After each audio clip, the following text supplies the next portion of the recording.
Yes, I'll service it at some point. Fuck off.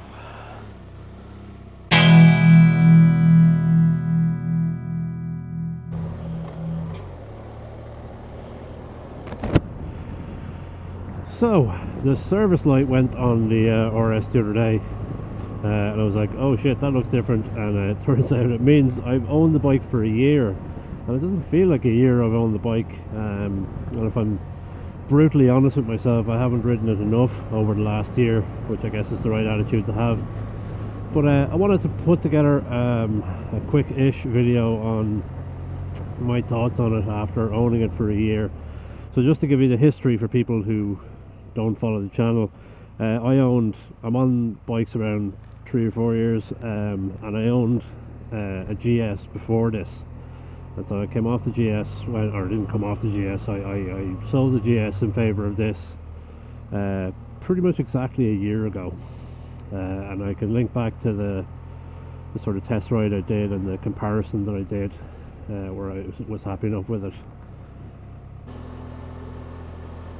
And so I'm not going to compare it to the GS anymore. I mean, that video serves as the GS comparison video. I'm just going to talk about it on its own merits, having owned the thing for a year.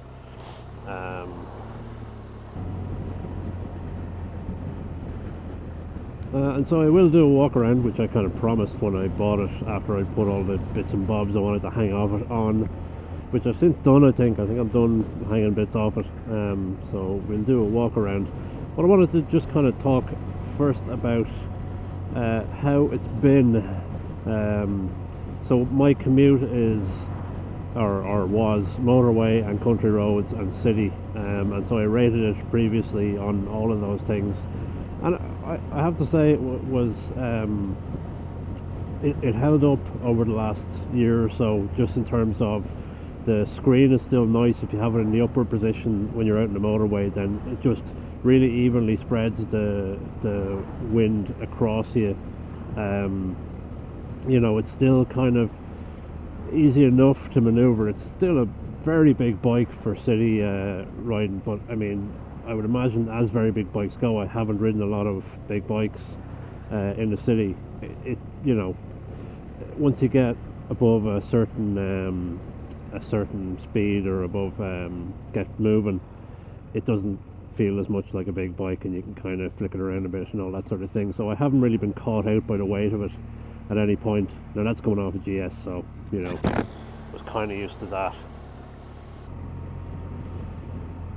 And one of the things I kind of have to say about it, which you know applies to the GS as well, but I guess applies to a lot of BMW bikes, and when you talk about you know, the things I like and the things I don't like about it, is that it's very boring is the wrong word, but there's nothing to really complain about massively. You know, I mean, the engine is the Boxer engine, like, which is proven. The gears and the quick shifter and the divel and all work you know, perfectly and fine. Fuel consumption is grand. It's nice and comfortable. There's, you know, lots of whiz bang on it. I have the spots on it which are nice in the dark or even in the dusk, so people see you. You know, decent luggage space, all sorts of shit. And it's just like, you know, it's grand. As an all-rounder bike, it's great. You know, it's not a GS. If your idea of giving up on life is buying a GS, then it's not a GS, I suppose. There's not as many modifications and shit available for it, because it's kind of a middle of the road. You know, it's not a very popular bike. Like, you'll find more mods out there for the R1200R, the naked version, that don't go on this.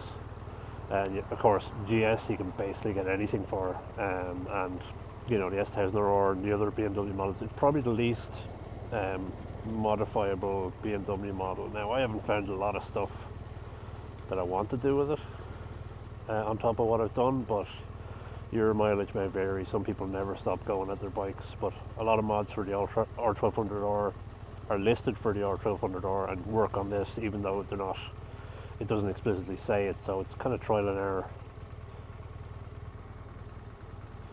In terms of the engine and how the engine treats you and how it has worked for me long term, is it's a quiet engine. You can't really rev it and cause any kind of noises that would scare any grannies. It'll just kind of make more noise. The one thing that any owner of a boxer engine would say to you is torque, where you could be going along on streets like this in third, sort of just basically idling the bike, and it's just, you know, motoring along, no problem. And then if you need to actually accelerate, you can just, you know, open up the throttle a bit and it just goes. You know, it just pulls out and makes a load of farting noises and goes. And that's kind of where it's at.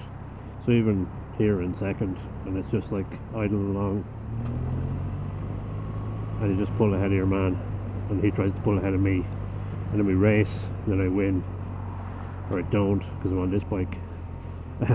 So it kind of suits me. I'm of the, you know, I'm not going to be racing anybody on this thing, but it just needs to start every time, even in the dead of winter, which it has, and just go and continue to go until the entire thing ceases for its eventual owner in 20 years time or whatever.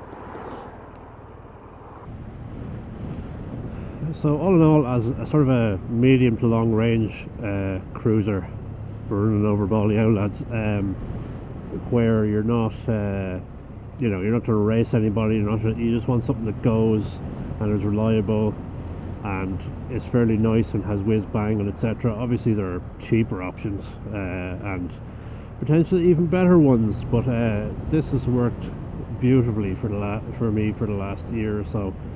And even though my commute has shrunk from over an hour down to somewhere 15-20 minutes, I still have no inclination to sell it. Just riding around randomly on a day like this, I am still very much in love with this bike. It is good shit. Hello dog. Don't look at me like that, I didn't do anything to you.